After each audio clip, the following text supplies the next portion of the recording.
I'd like to call to order this session of the Ad Hoc Policy Review Committee of the Northern Michigan University Board of Trustees.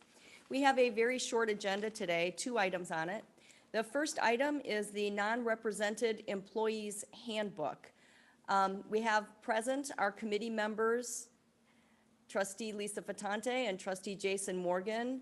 I'm Tammy Savoy, and I chair this committee. We also have present our ex officio board chair, Steve Young, and present in the room, we have our trustee, Alexis Hart, who is not participating in this committee meeting, but is present. We have a number of people here also in the audience and behind me who are observing. The first item that came to us is the Non-Represented Employees Handbook, and this was brought to us by Rhea Deaver from Human Resources because the Non-Represented Employees Handbook had not been updated for several years. We have in our materials the updated, revised, Non-Represented Employees Handbook, and I would ask for a motion to recommend to the full board that we approve the revised Non-Represented Employees Handbook. Do I have a motion? I have a motion to recommend to the board that we approve the changes to the non-represented employee handbook. Support? Okay, motion has been made and supported. All in favor? Aye. Aye. Okay, motion carries. Our second item is the employee non-discrimination policy. This committee was charged in February to work with NMU administration to prioritize policies and procedures for updating and best practice considerations. The standard university process involves the President's Council review of recommended updates and opportunities for input from groups which represent all the university constituencies. I ask this committee to request the university administration undertake a review using its standard process of the employee non-discrimination policy, and then come back to us for our meeting in September to report the results of that process and for our consideration of any further need. I agree. I think that's a good idea. Okay. I agree as well. Okay, well, we will do that, and I don't believe that that's going to require us to take any formal action because we aren't making recommendations to the board, but we will send this back to the university to carry out its standard process regarding the non-discrimination policy for employees. Okay, there's nothing further. We can adjourn this meeting. Okay, meeting is adjourned. Thank you. Short and sweet.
Thank you.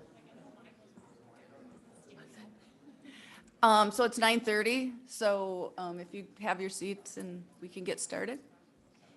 You need to wait for his stuff. What do I need to do?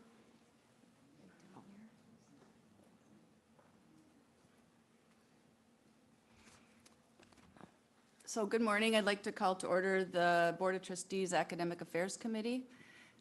Present, we have committee member trustee Tammy Savoy.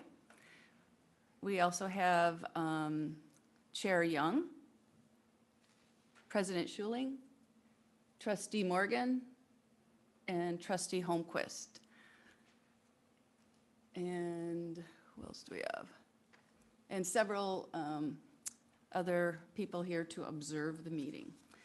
We have a full agenda, so we're going to start right away. The first item on the agenda is, and I am Lisa Fitanti.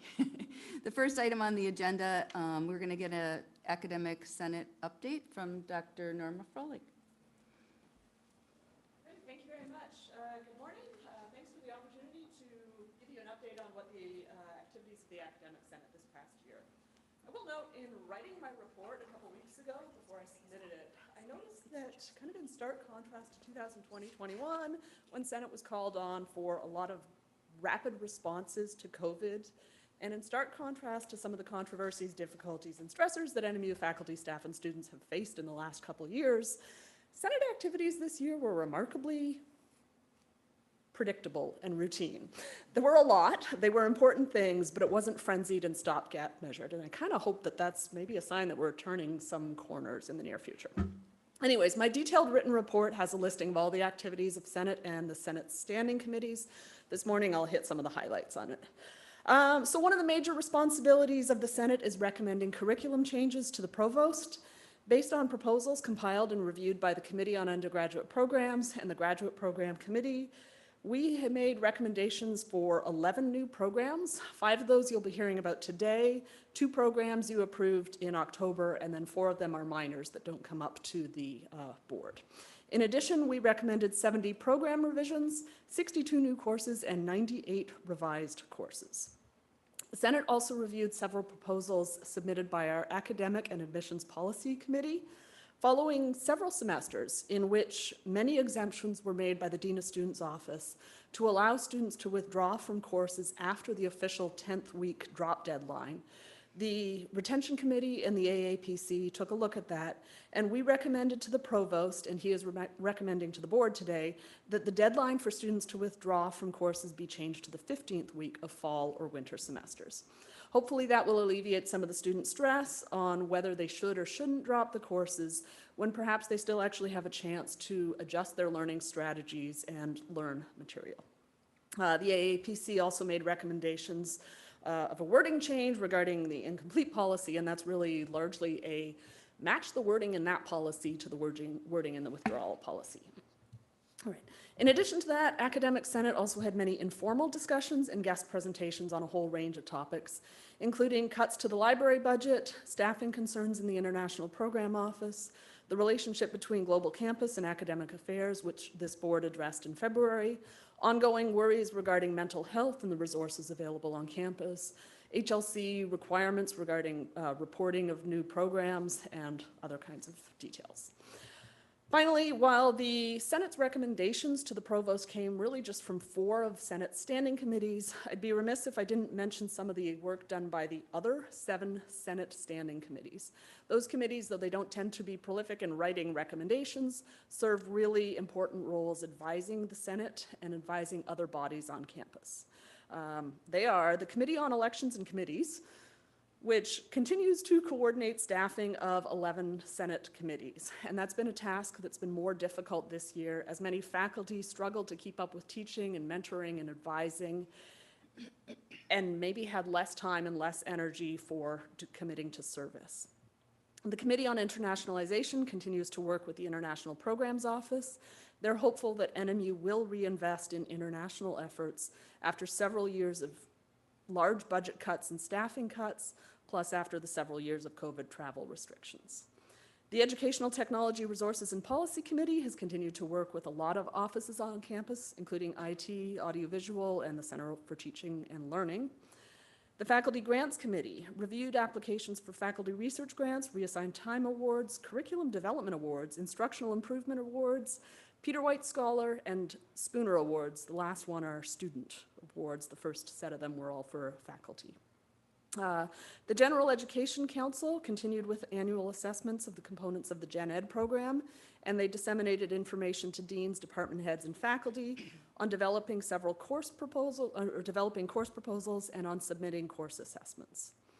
The Honors Board continues to work closely with the Honors Program on evaluating the courses and the faculty in that program and on revising some of that curriculum.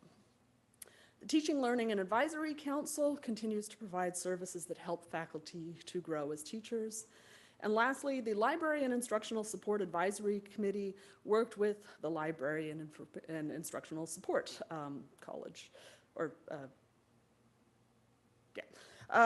in addition to discussions of budget and services there, LISAC also noted that our library, in addition to many, many libraries around the world, has always served as a space for mental health services and for supporting those mental health services. And they're working on figuring out how they could further support student wellness and self-care on campus. So I want to acknowledge the many faculty that serve as members of the Senate and as members of those 11 Senate standing committees for all the work that they do in support of NMU programs and students. We can expect a lot of the same steady, contemplative, critical work from each of those committees in the next year. And so that brings me to my last little bit, what we're doing next year. And I'll just say last night, a few of last year's Executive Committee of the Senate and a few of next year's Executive Committee of the Senate met for beer and strategizing in terms of what we're actually getting into. And as we pondered what NMU needs for the future, we really kept coming back to two topics: resources for faculty and student mental health. First, the resources for faculty. There's a need for a lot more support for what faculty do here. Some examples that have been noted. We need to strengthen some of the internal grants, such as the faculty research grants. Though it says faculty research grants, a lot of those are used to support students, to hire students to work side by side with faculty in research endeavors. But one thing we've noticed is that the dollar amount on those faculty research grants is essentially the same as it was in the 1990s. And we all know that a dollar doesn't go nearly as far now as it did in the past. In addition, we need investment to revitalize faculty-led study abroad programs and international recruitment efforts. We need improved stipends for travel to conferences, especially with students. Again, travel costs have gone up a whole lot, but the amount of stipends available for travel haven't. And lastly, improved training of faculty and staff who provide mentorship, not just in things like research and their classroom activities, but also mentorship in public advocacy and community activism and self-care. And in addition to training, perhaps recognition for the faculty that already do that really, really well. All right, so the second thing that we talked about a lot was the need for student mental health. I know that Provost Schuling is working with former trustee Jim Haveman on evaluation of the campus resources available. And we talked about a lot of those. We did get into some of the conventional resources, things like more counselors on campus. But we also noted a need for perhaps more ground-up resources, teaching our students, and especially our incoming students, how to support themselves and how to support each other. Incoming students have really had atypical high school experiences, a lot of online courses, a lot of hybrid courses, a lot of sometimes very limited social interactions. And compounding that, in recent years, NMU removed requirements for courses like HP 100 and UN 100, which served really, really important roles, partly just helping students adjust to life on campus, study skills, where to find the library, how to email your professor. But they also deliberately addressed issues like mental health and interpersonal relationships. So perhaps the university needs to reinvest in those programs, which help students succeed during their time at NMU and then helps them succeed after they graduate. In any case, going forward, I hope that the Senate and the administration and the faculty unions are able to kind of address some of these issues and look at them a little bit more. So in summary, it's been a busy year. We did a lot of policy and a lot of curriculum adjustments and changes. We've accomplished a lot. The committees have worked with a lot of different units on campus. And we've also had a very productive working relationship with both the former and current provost. And so I think I speak for most of the Senate and the Senate executive in saying we look forward to continuing to work with the administration on many of the issues that face NMU. At this point, if there's any questions or comments regarding the Senate work, I'd be happy to answer. Thank you, Dr. Froelich. I just want to let you know, we really appreciate all the time and effort that has been put in by the Senate. You guys are always so busy. I read your, I don't know if it was 5 or 6 pages. There's a lot that's been done. We appreciate it. I have probably a silly question, but what is HQ 100 and UN 100? HP was Or HP, sorry. Promotions 100 and Oh, UN 100 was, I'm not even sure what the UN stands for, but they were both courses. HP 100 was health promotion. health. That was about what I don't know what the official title of the course was, yeah. And UN 100 was kind of a intro to college, how to be a college student kind of thing, and to put students a little bit into community groups with some of their peers Okay, more thank you. deliberately. So. Tammy, did you? Sorry. I also would like to thank you very much for your hard work on this, and I very much appreciate your presentations that you give to the board. I've appreciated your frankness and your straightforward approach. So thank you very much, and thank you for your willingness to continue to serve in this role. I know it can't be easy to lead, and especially during these last several years. Thank you. It's been difficult, and I do appreciate it. Thank you. Thank you. One more year. Thank Any you. other questions? All right, thank you. Okay, next on the agenda, we have Dr. Casey Holder, who's going to talk about South Point Scholars Public School Academy. Correct? Correct, Okay. correct. Good morning.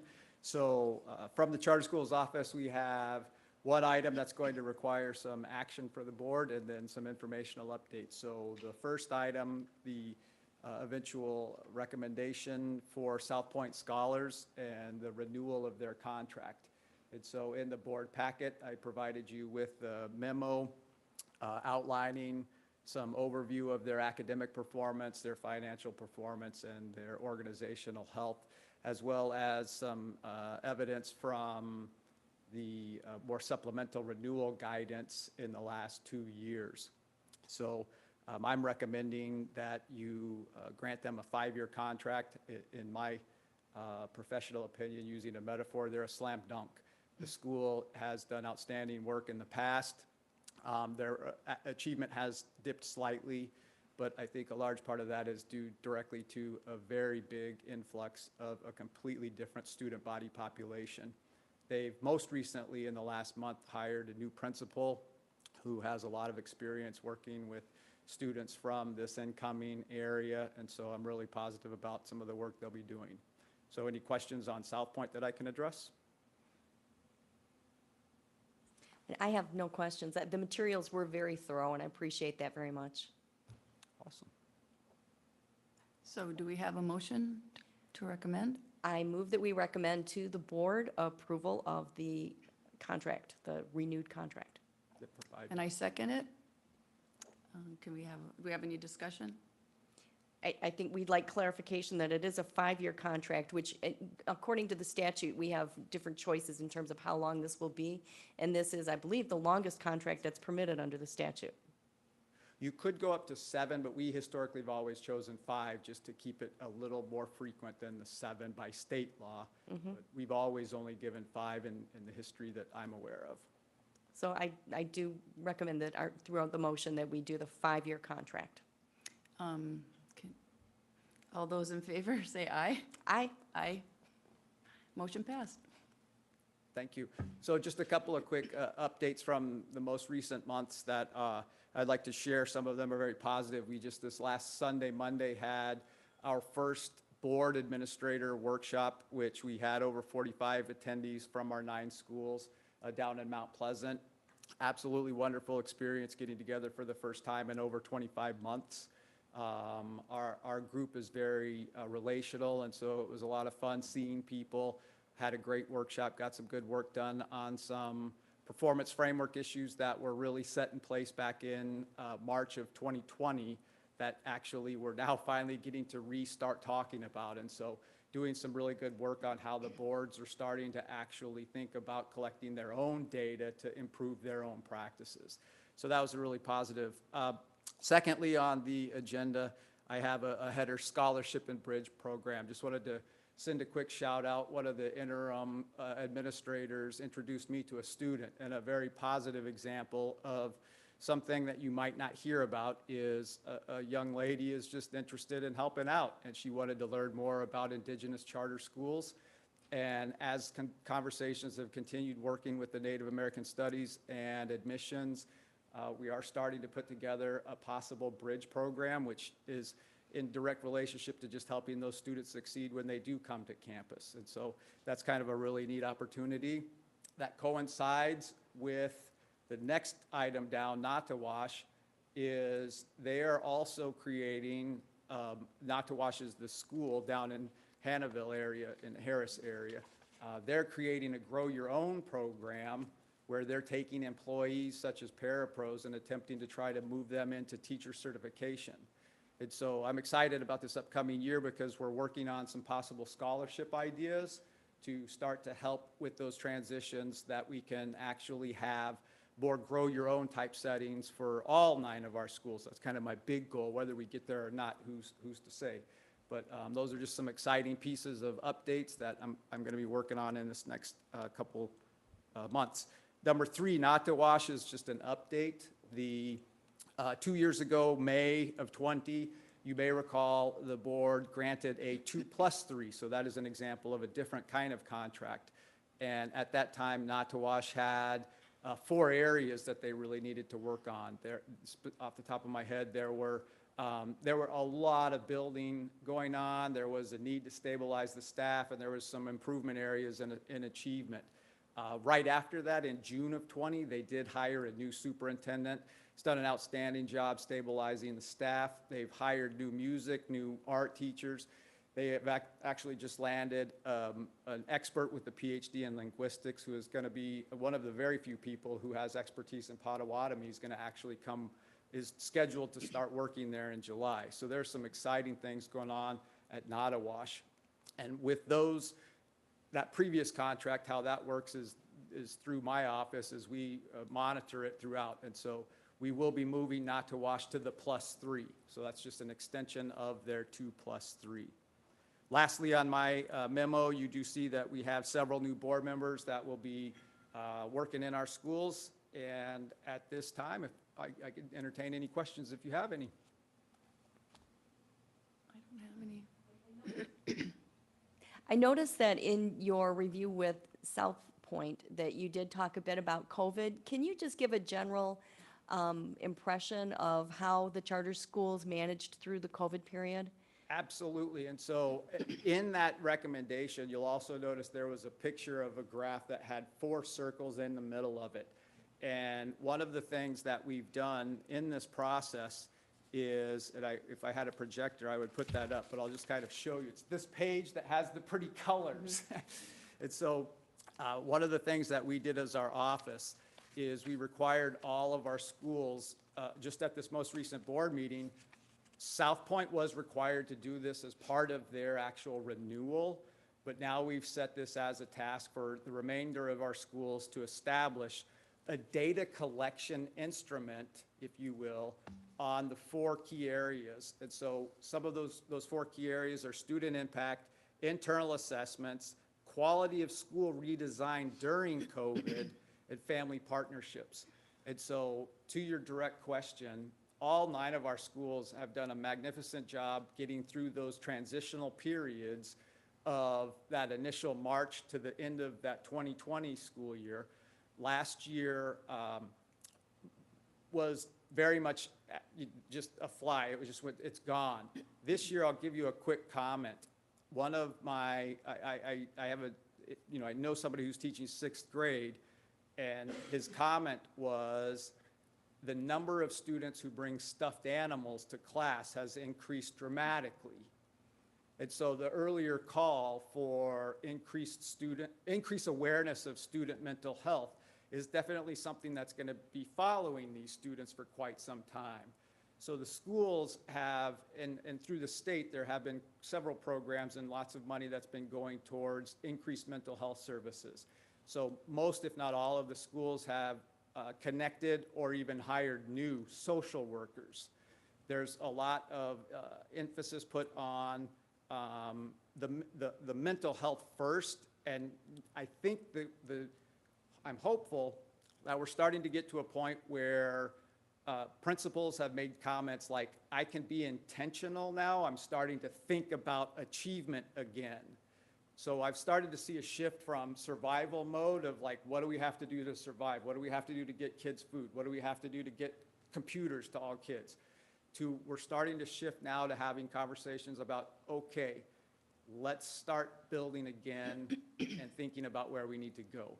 So very positive. This, like I just mentioned, Sunday, Monday, we had 18 of our administrators there, meaning major school leaders as well as other intervention specialists and the like. And there's a real positive shift going on, I think, in our 9 schools where we're starting to see, I'm hopeful that some brighter days are coming. Thank you. Thank you very much. Thank you, Dr. Holder. We appreciate everything, and thanks for the update. Thank you. Have a good morning. Okay, next on the agenda, Dr. Jacob Dar is going to give us a presentation on the Bear Center.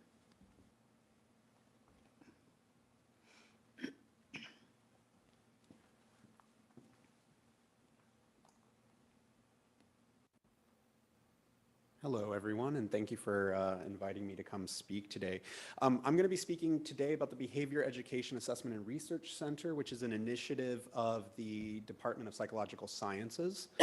And this kind of is taking the form of our we do an annual report every year. So the Bear Center was established in late or mid 2017. In order to create both a practicum site and a research center for the Department of Psychological Sciences, and specifically the Applied Behavior Analysis programs.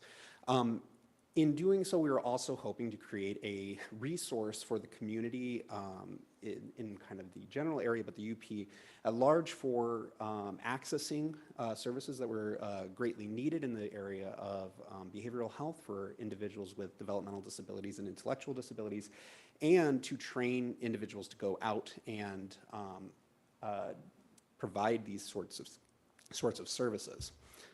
And so we'll start with a little video.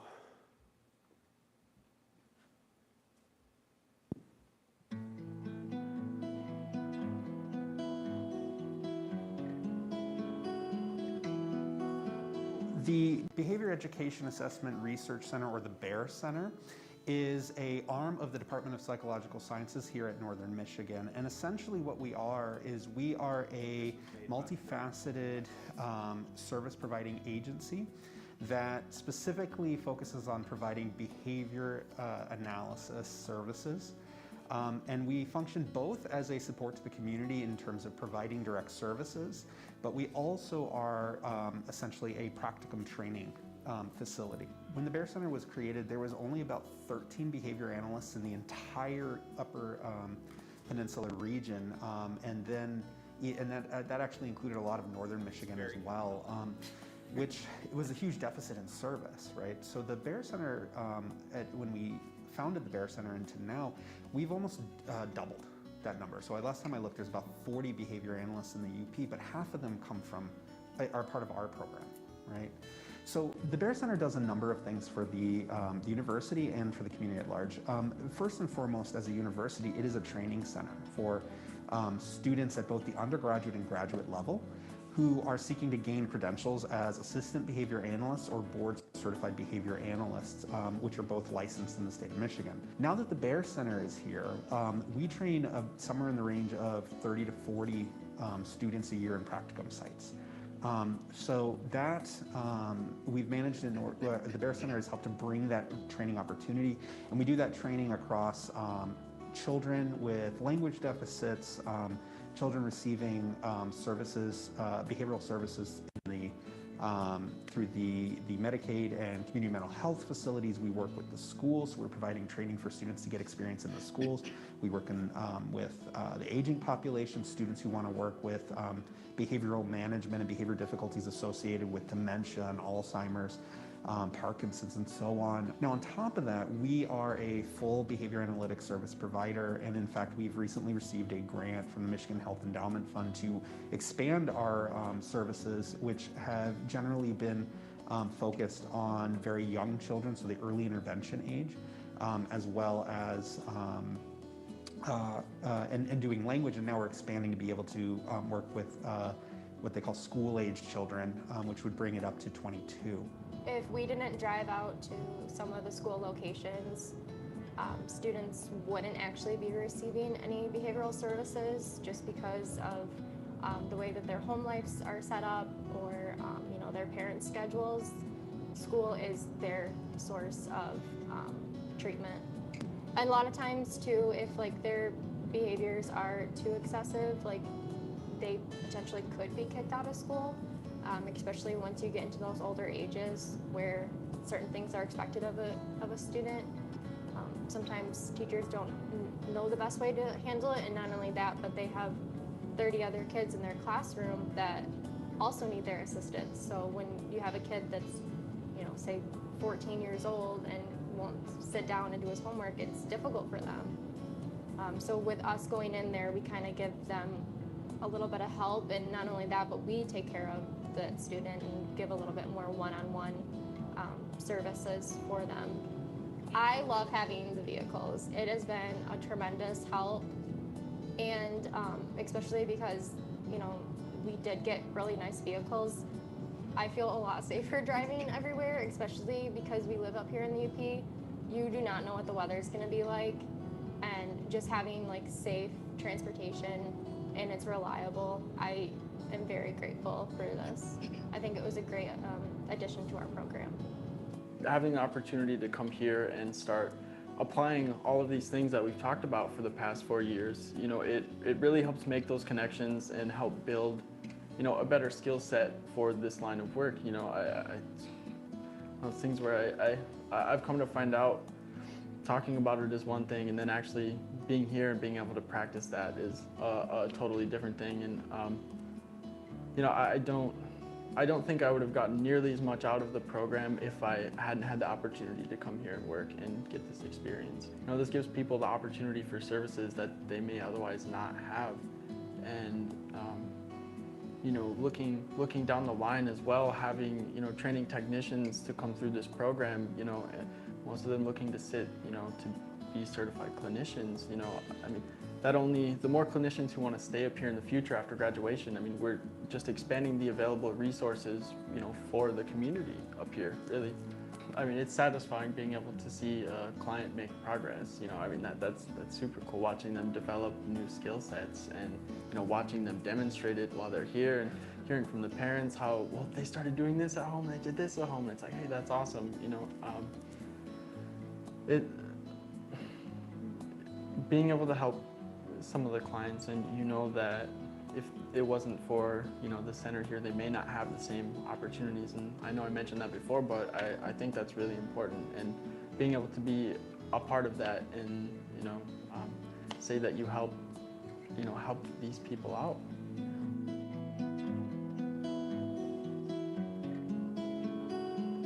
So, and just as a shout out to those two students, Morgan graduated last year and now works with, is licensed and works with individuals with traumatic and acquired brain injuries, and Jordan actually graduates today, if,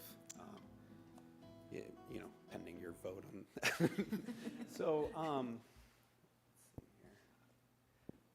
so just as a very brief kind of background, applied behavior analysis is a kind of specialty within psychology that focuses on applying learning theory to kind of increase, decrease, modify, or maintain behavior, and is highly associated with autism services, particularly with helping individuals to kind of overcome difficulties with fairly significant or severe problem behaviors, as well as language and cognitive kind of skill acquisition and social skills.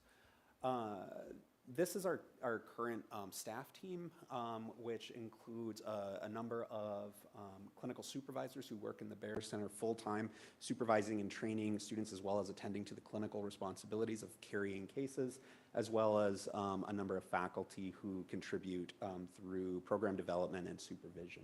And we also have a full-time medical biller, which has been a great asset to the program as you know, kind of dealing with insurance is quite difficult. Behavior analysis is structured in the state through 3 basic levels of credential and licensing. Michigan licenses both the master's level and the bachelor's level, behavior analyst and assistant behavior analyst, and then there's something called a behavior technician, which requires 40 hours of training by law in the state, and there's a credential associated with that as well. BCBAs in particular, the master's level, is a field that is growing in demand and has been increasing fairly exponentially over the last couple of years. To give context, that was almost 47,000 job postings. There's only about 50 or 60,000 BCBAs. So that's how many job postings there were last year alone, over how many people actually have jobs already. And so this kind of just gives a very brief kind of outline of what the requirements are for these programs. We have a continuing education and practicum training program that trains our own students, as well as through a grant we train across the UP. Anyone who'd like to be trained as a behavior technician through an online training program. We have what's called a verified course sequence at the undergraduate level that is currently being reviewed and considered, but so this requires a bachelor's degree and about 1,000 hours of experience in training, which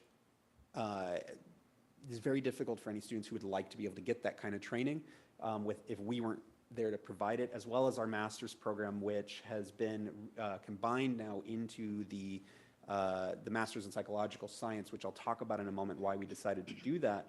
But this requires 1,500 hours pre-service. So as opposed to other psychological licenses that require about 500 hours, and then you go off and do an internship, you have to get 1,500 hours before you're even able to sit for the licensure, which puts a lot of emphasis on that pre-service in university training. When I got up here, there were, in 2017, when the Bear Center was created, there was only 10 BCBA or behavior analyst credentialed individuals in the Upper Peninsula. And the graduate program is now, as of today, having graduated 47 new students, 3 that will graduate in the summer. Almost all of our students get their BCBA or a equivalent license if that's what they're seeking. And so the few that didn't went on to other career paths that just didn't require those licenses. This is where we stand as of earlier this year, but what I want to point out is that not only have there's a lot more behavior analysts, there are almost all of them have come either from our graduate program or a part of our current training programs. And so that kind of highlights still the need for us to continue this training. These are the programs that the Bear Center is running. We do a lot of different things, including our comprehensive behavior service program, which is largely focused on helping individuals with the kind of language, behavior, and social skills across the school, home, and community domains. This includes a lot of going to the homes, going to the schools, and we even go out to wherever the mostly kind of school-aged children or early intervention children. So we go and we work with their families wherever it is that they need that support. We have school-based programs that focus entirely on school, as well as we partner with the community mental health facilities and to provide service, and in some cases work with organizations to increase performance management and more general employee work behaviors. This is our last year's data because I update it kind of later towards the end of the fiscal year. But last year, even during COVID, we still managed to see quite a few clients. But a big part of the Bear Center is to provide those practicums, and most of our practicums have been paid. And so we not only provide employment for the students, but also that learning opportunity, which is very, very important because if you were to go out and just try to get this kind of training out in the field, one, there's very few supervisors, and two, you'd almost always be, your experience is going to be limited to kind of the billable hours that you are able to be utilized for, which in the structure of supervision, to train a BCBA, 60% of their time has to be gained in consulting, which means they have to be doing the job of the actual BCBA, which is not billable for someone who's not licensed. So it's very hard to get people placed out in the community. And the other thing that I think I'm very proud of our team is we've managed to bring in quite a bit of grant and service contracts. We've been lucky enough to, and fortunate enough to receive funding from the Michigan Health Endowment Fund to expand the comprehensive program. We received funding from the Superior Health Foundation to set up a UP-wide Association for Behavior Analysis. The West End Health Foundation gave us money to work with schools. The Cleveland Cliffs has given us money to continue a lot of that work with schools. And so, as well as we work with the Michigan Leadership in Neurodevelopmental Disabilities to train individuals to not only work with people with disabilities, but also to serve as policy advocates and leaders in the field. So quite a few things, and as well as the gift of the Ford Foundation cars that you heard about, which allows our students to drive safely to a lot of these places as before they were attempting to drive out in their own cars, which were not always safe in the middle of winter. So we've gained a lot of grants and awards, as well as we have billing services, which we only really started in the last year doing insurance, but before that we had a lot of service contracts. You can clearly see where COVID hit us as the clinic was shut down for quite a bit, but we've been gaining steam ever since, and actually we just passed a little bit past our $100,000 mark last week, I believe, for this year. But the thing that I really want to highlight is how much of the work at the Bear Center is grant funded and or free to the community. And so we've operated, even now, families who need support who don't have otherwise have a way of gaining this service can come to the Bear Center and either be on the grant or work through our waiver system, which helps to allow these families to access services. Because even families who have insurance, between co-pays, co-insurance, and deductibles, can't afford it in our region. So that's been really great. And so on top of that, I think the value of that service is, when you put it into the actual hours that it costs to bill that, is quite substantial.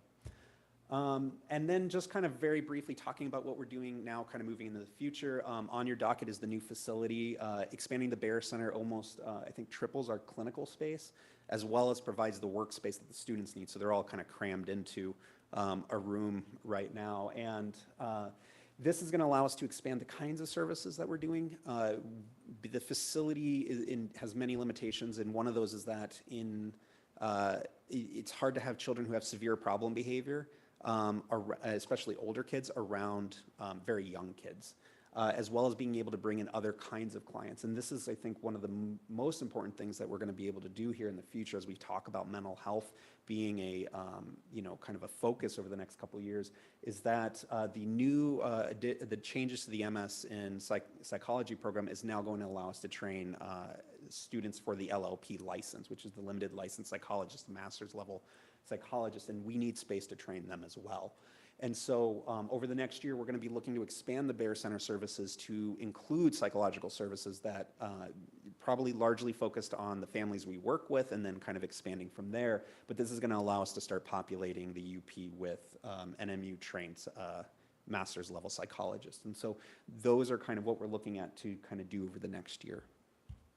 And with that, I thank you. If there's any questions, I'm happy to answer them. Thank you, Dr. Dar. This is so important, what you're doing. I don't know, but I'm guessing the population of children with autism has just exponentially increased in the last, I don't know how many years. It's so important what you do, and I'm very appreciative because I have 2 grandchildren with autism that live in Kingsford, but so thank you very much. Thanks. Trustee Fatante, if I could, please. Oh. I just want to thank you, Jacob, and Jacob deserves a whole bunch of credit because he came here and he really built this. This was his creation here. So I had a vision and we got a program, and Jacob came in and really made it happen. And it's just, we're moving to a new facility. And so he and his colleagues, and they deserve a bunch of credit. So thank you, Jacob. Thanks. Thank you. I have one more question too. The limited licensed psychologists, do they need to have the supervision then of someone else still in their practice? Yes, so the LLP license in Michigan requires a 500-hour practicum that has to be done within a university setting, or while in university coursework. And it requires supervision from an LP, like a fully licensed doctorate level psychologist, unless you make other arrangements, which is a thing we're looking into. Again, it's kind of that same situation where there is no billable code for someone who does not already have that master's degree. And so, you know, the benefit to an LP to supervise, usually these students have to go out and pay for that supervision. And, you know, one of the things that I'm always looking at is our training programs shouldn't meet minimum competency.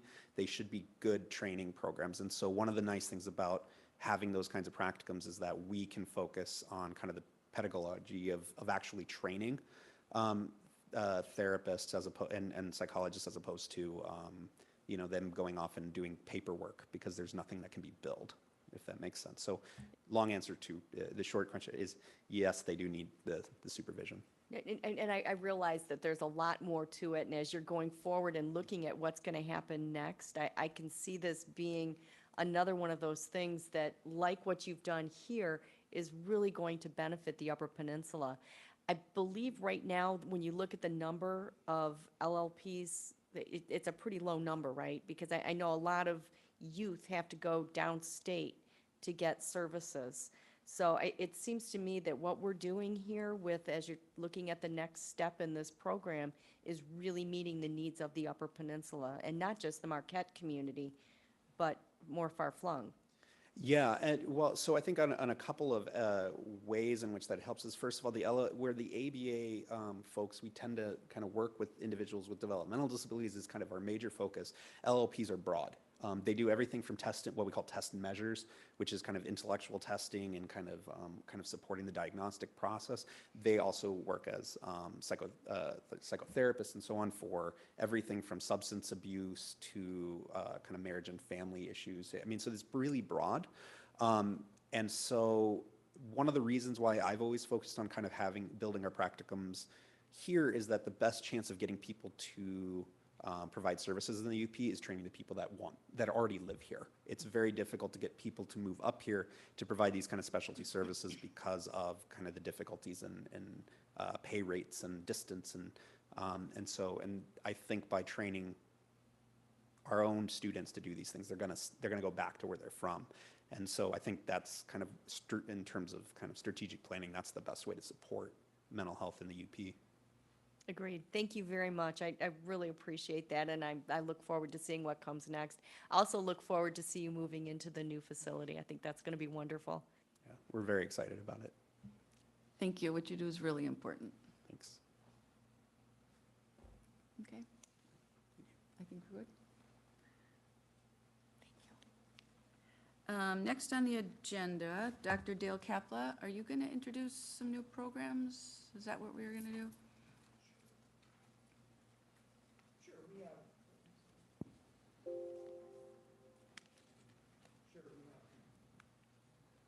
7 programs.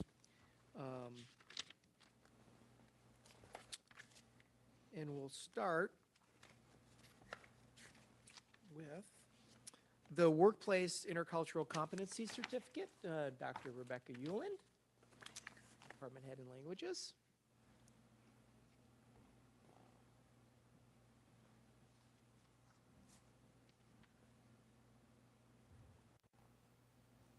Good morning. I am Dr. Rebecca Euland, and I'm here to talk to you about the Workplace Intercultural Competency Certificate. As the screen says, let me just summarize for you.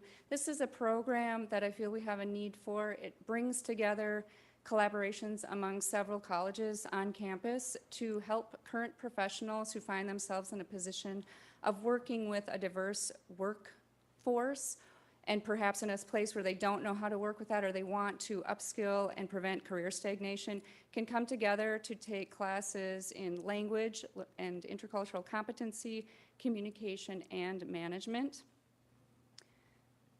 This shows the whole list of courses that are available for this 16-credit certificate program.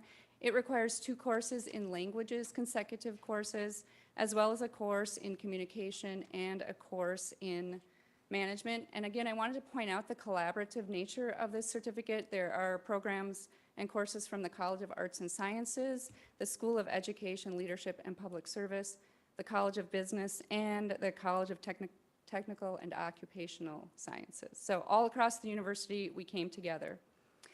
What's important about this, particularly since it is geared toward post-baccalaureate students who are people who are already in the workplace, it was important to me to have an online path to completion.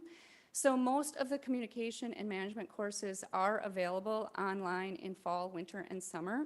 And there is the beginning Spanish courses are available in the fall and the winter for students who would like to take, who want to take Spanish through their online completion. It's important to note also that it's 16 credits, but a student who is really motivated could complete this in 2 semesters right away, or 4. Perhaps the easiest would be the 3 semester in a summer. So you could complete it in 8 to maybe 16 months instead of the full 2 years. And importantly, is the certificate in demand? Is this kind of education in demand?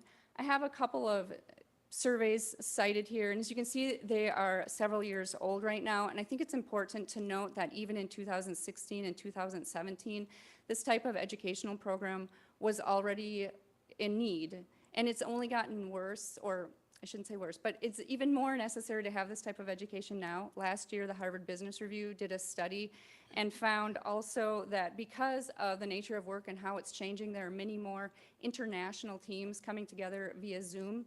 And people who can work on those teams and have a cultural context that is diverse are better at creative problem solving and critical thinking and coming up with new ideas to solve their problems.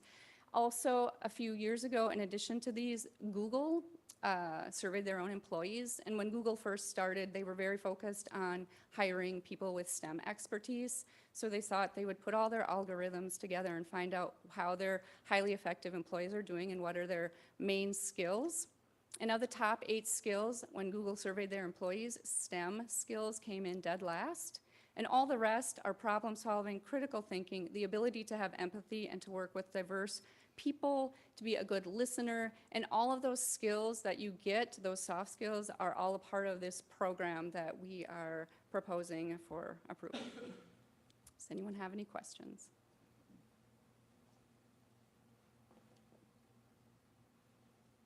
I don't have any questions, but I appreciate what it is that you're doing here, and I agree. I can see this need.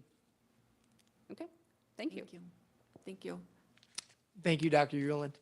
Next up, Bill Dignight for the Bachelor of Science in Dance. He's the department head in the Theater and Dance Department.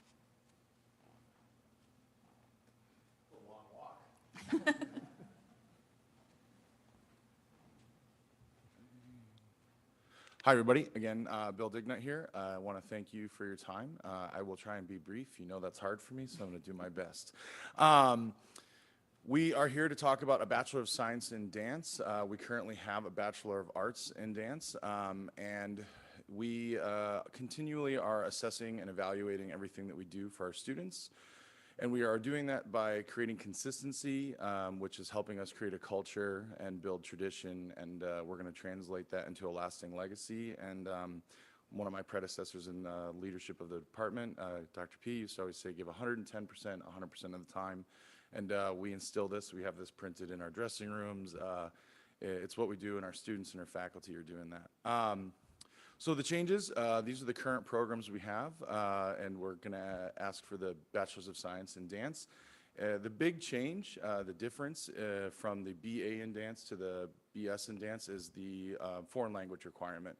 And our students that are hitting in the dance science track or the dance business track, we're seeking the opportunity to have more capacity to take classes in the sciences or within business. So this came out of student request, and also creating on-ramps and off-ramps. If a student truly was struggling with the foreign language and being able to accomplish that, the Bachelor's of Science does allow on a different path to success, learning within our department. So we're pretty excited. Just a fun fact, 5 years ago, where we have the proposed programs, that's how many majors we had.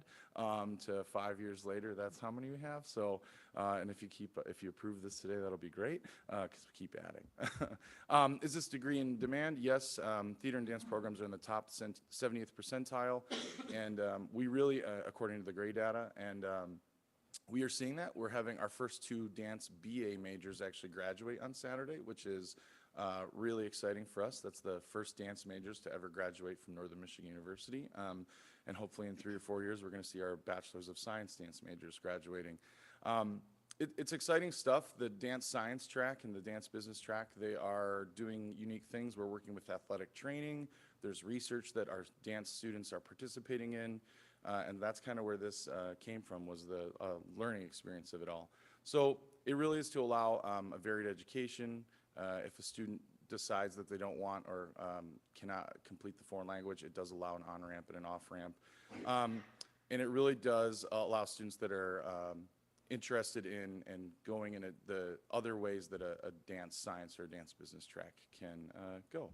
We're going to grow the program through recruiting events, regional and national recognition, collaborations, cross-departmental and campus collaborations, and working on accreditation is definitely where we're going. I think I did it in 5 minutes. Questions? Thank you. I don't have any. Tam? When you look at other schools, do they generally have their dance as a BA or a BS? A lot of schools have their dance as a BA.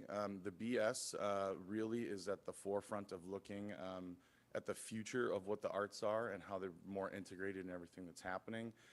Most programs are very traditional in, if you've heard me say this, training with horse blinders on for the one goal of this is what it's going to be.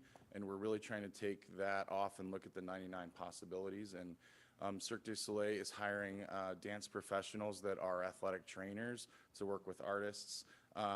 You're seeing it kind of all over the dance business side of it. And we're also trying to foster, Jill Grunstrom, who is the director of the dance area, will tell you that the leadership within the dance world, there's many female dancers in the world, but there are not very many female leaders within the dance world, and the dance business track, or the BS, will hopefully help us facilitate that leadership change and making sure that there's more representation. Thank you. Thank you. Cool. Did it. Thank you, Bill. Okay, next program, the Bachelor of Science and Bachelor of Arts in Data Science, Dr. Andy Poe.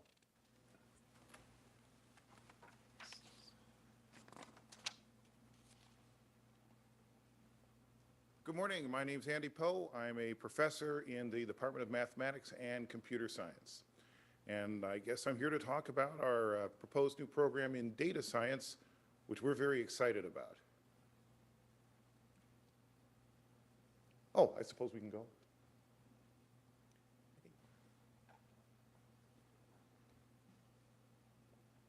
Is it, Oh, I think you changed it right on the. oh, do I change it myself? Yeah. I don't know. Technology confuses me. No, I just hit the next button, I guess. I apologize. I apologize.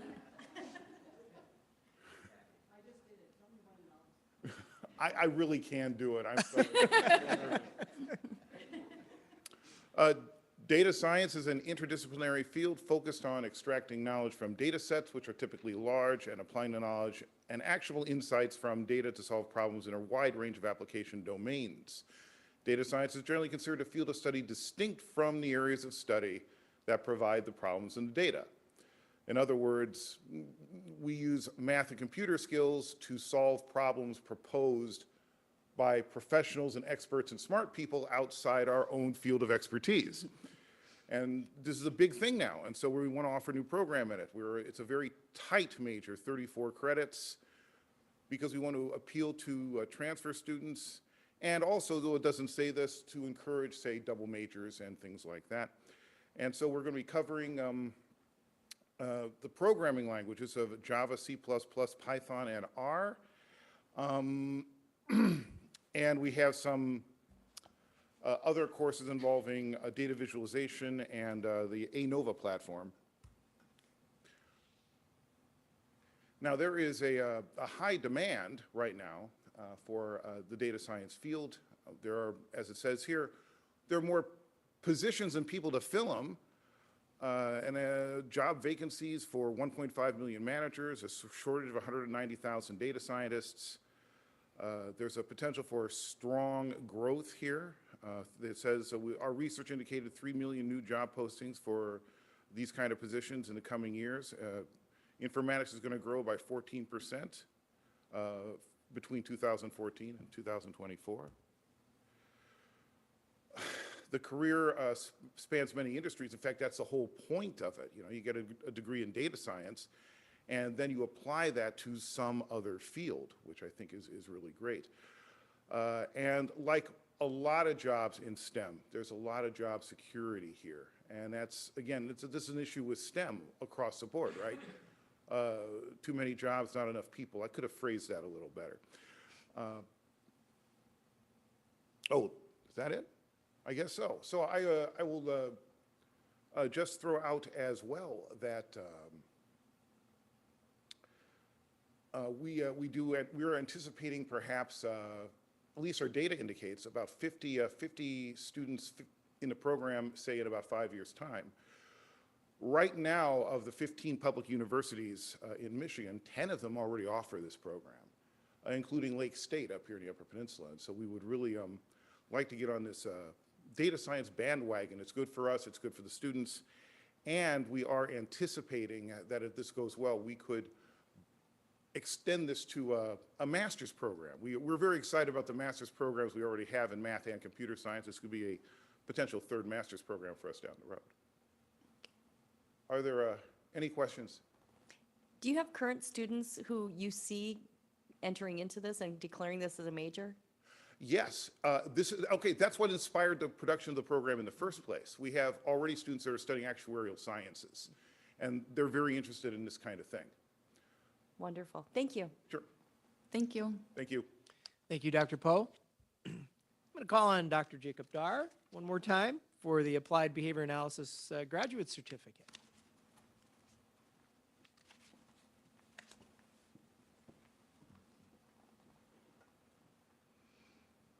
Hello again. This one I can keep very brief, I think. So basically, I've already talked a little bit about what ABA is, but if it helps to understand the Behavior Analysis Certification Board has a pathway to gain the BCBA credential, which is required to gain the licensure in Michigan. The requirements of that do not necessarily specify the master's degree, the specific master's degree, but rather the coursework that's required as well as a master's degree. And so what we are looking to do is to create a BCBA certificate program so that people who have already gained a master's degree in an appropriate field can take the appropriate coursework and therefore seek out the practicum and then take the standardized exam. So we already have all of the classes that we teach as part of our MS in psychology, and so what we're looking here is to be able to allow other individuals who already have an appropriate master's degree to seek the credentials. So here is essentially what the new certificate is and where they relate to our current master's program. So this is retaining all of the ABA coursework within the master's program, but also allowing anyone else to take those classes as they would be interested in doing so. And so this just shows you where the ABA master's classes fit within the MS in psychology, which is now a more kind of versatile and elective-based singular master's program. This also, I would highlight, allows students to kind of also double dip, if you will, into the LLP coursework with our hope of being able to train BCBA LLP students.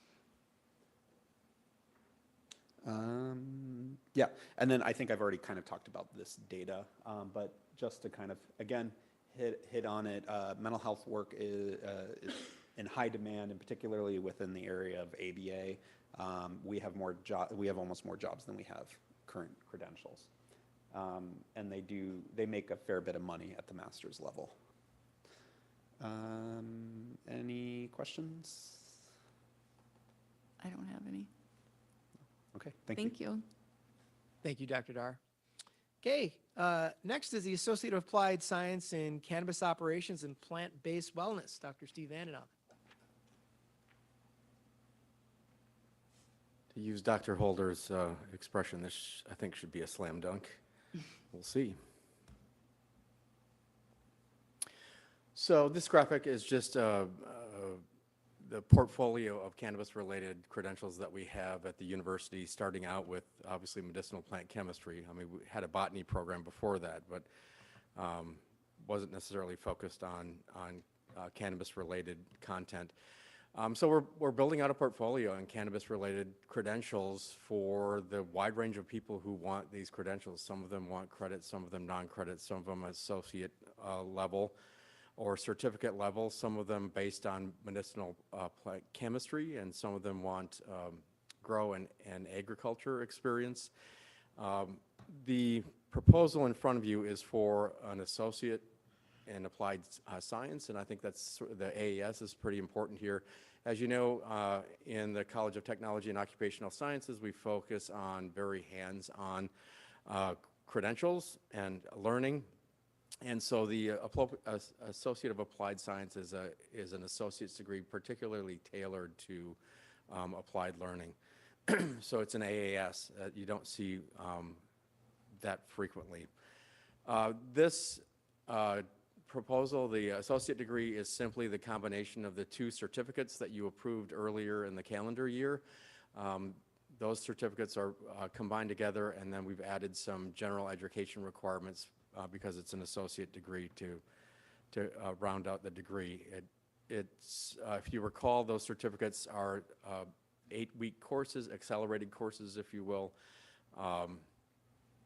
adult-friendly online, and not stacked. So there are no prerequisites for the courses. You don't have to take one before you take the next. So it offers maximum flexibility.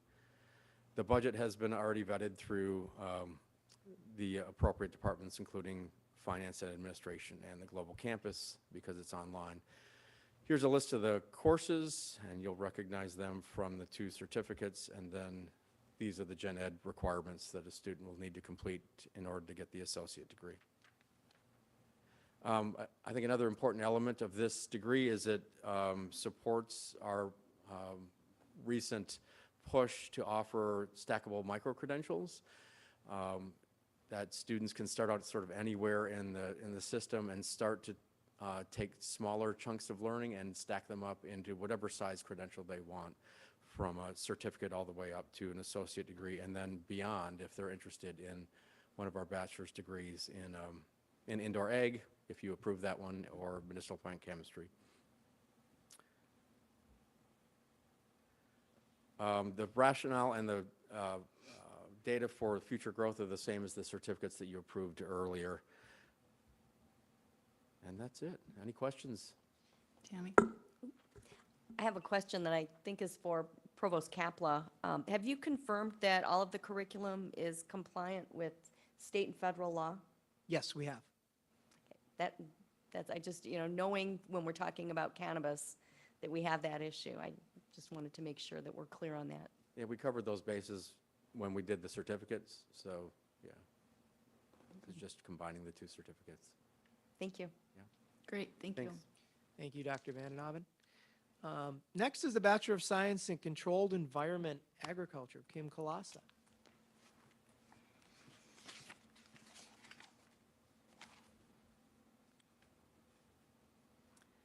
Good morning.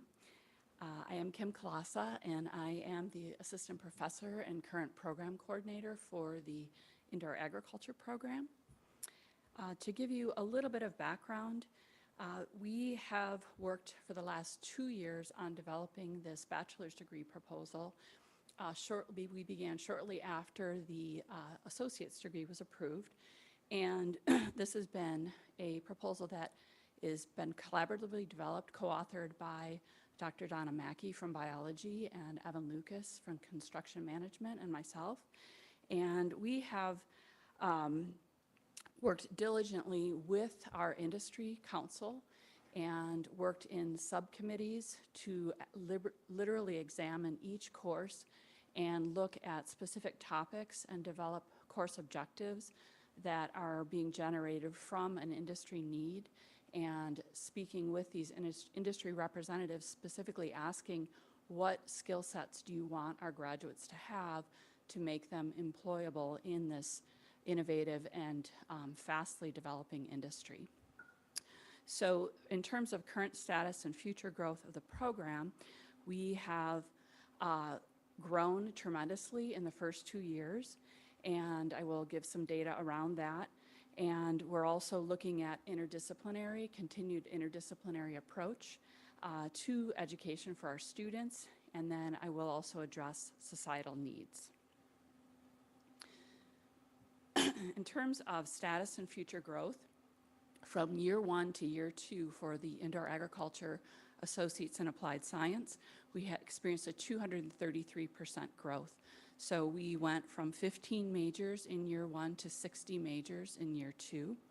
Our students are coming from all over the country. I currently have students from Alaska, New York, Florida, California, Missouri, Illinois, Chicago.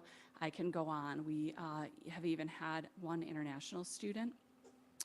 Actually 2, when I think about another student who last year was in the program from Ghana.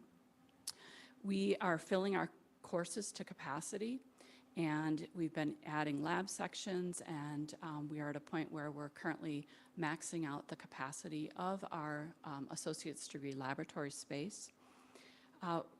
Associated with that, we have doubled the amount of equipment in that space in our first year to provide enough planting space and actual experience for our students to work with their crops.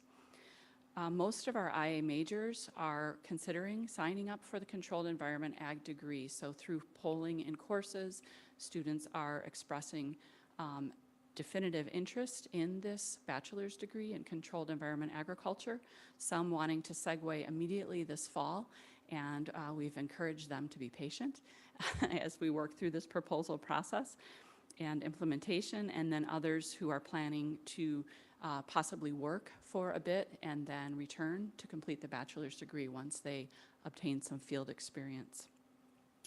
The idea with the Controlled Environment Agriculture is to scale up the programming to have a commercial focus.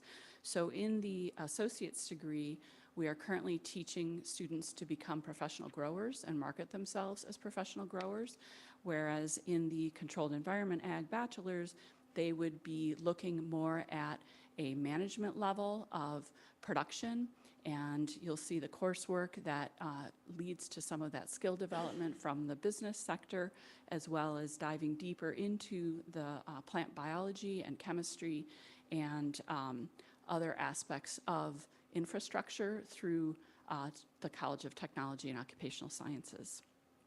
We have been crafting a partnership with dining services and other food service entities, having meetings in particular with the executive chef, Alden Griffiths, who is very excited about our ability to produce food for campus and offer that direct connection and opportunity not only for students to grow their own food, but also then to be consuming the food that students are growing themselves on campus.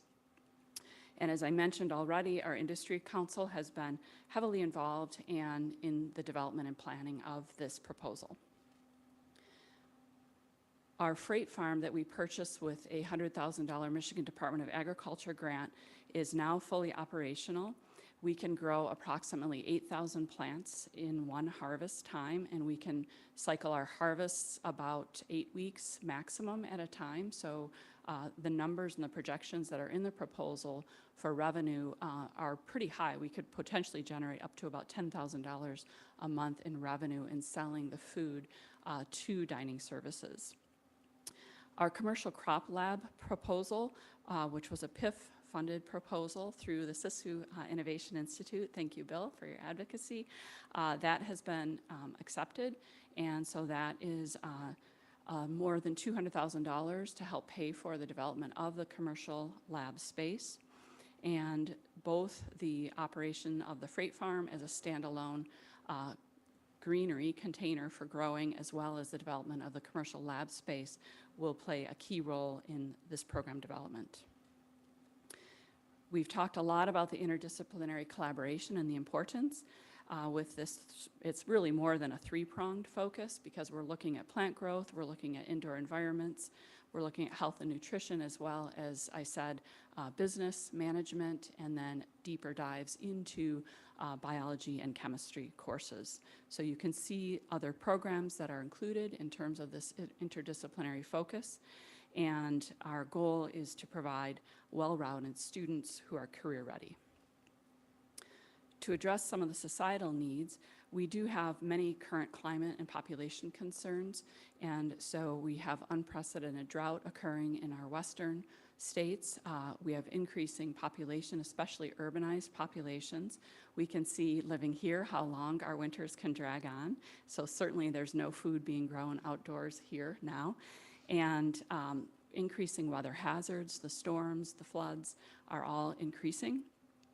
And then when we think about sustainability, and the industry is proving itself through innovation to have 90% reduction in water usage. So currently, our traditional agricultural methods utilize 75% of our freshwater resources in our country. And if we can decrease our water usage by 90% to grow food, then that is a significant contribution to sustainability. At the same time, we have soil depletion, and we have increasing land costs, so it's harder for people to literally buy into traditional agriculture because of the increasing land costs. So this shift and pivot is providing open doors for young people to become involved in the industry. So the industry does need new trained workers, and the demand is high, and we are looking at increasing potential partnerships. We've been having conversations with Planted Detroit, with Square Roots Grow based in Grand Rapids, and soon opening a facility in Kenosha, Wisconsin, with Superior Fresh, which is the largest aquaponics company in the nation, based just outside of Wausau, Wisconsin, as well as continuing partnerships with New York Sunworks, servicing New York City Public Schools, and the list goes on. So our goal is to help the UP build a sustainable economy. Our vision is to empower our students so that they can actually become part of the solution. We want, through this effort, students to not only provide food for campus, but increase the nutritional content of that food. Research shows that localized food sourcing increases nutritional content, and there's even increasing research around a direct connection to some of the mental health issues that we've been speaking about, with students actually having higher nutritional content in the food they consume, and there are correlations being established in that realm. So I hope that next year, when you are on campus for these events, that when you are consuming food, your salad is grown locally here by our students, and as well as the herbs, the cucumbers, and maybe even the strawberries. Thank you. Any questions? Yeah, I just have a question, and maybe I should already know this, but what is the freight farm? Sure. It is a shipping container that has been converted into a state-of-the-art self-contained grow facility. So it has all of the internal grow systems, as well as the water reservoir and a nutrient dosing system. And it also has a cloud sharing network for data. And that means that that data also is shared with other freight farm growers across the globe. Thank you. And I have one comment too. Although you didn't say this, it seems to me that this aligns very well with our new strategic plan with respect to the carbon neutrality and where we're going with that, as we are shipping in fewer of our needs for food. Absolutely. We are facing increasing food insecurity, and currently most leafy greens are transported about 1,500 miles, either from California or Florida. Right. And then the nutritional content of those leafy greens can decline up to 90% within 2 weeks. And so even though, so we're paying for the fuel, and we have also increasing potential fuel security issues with the Russian war on Ukraine. And that also ties with potential food insecurity, too. So absolutely, it connects. Thank you very much. Thank you. Thank you. And thank you to all of the, all of y'all who have put the thought and effort into these new programs. And so do I have a motion to recommend to approve these new I think there's 7 new programs. So I move to approve all of the programs that have been presented to us during this meeting. And I second that. All in favor, say aye. Aye. Aye. So motion carried. And that is all we have today, so we're going to adjourn. Thank you. Thank you.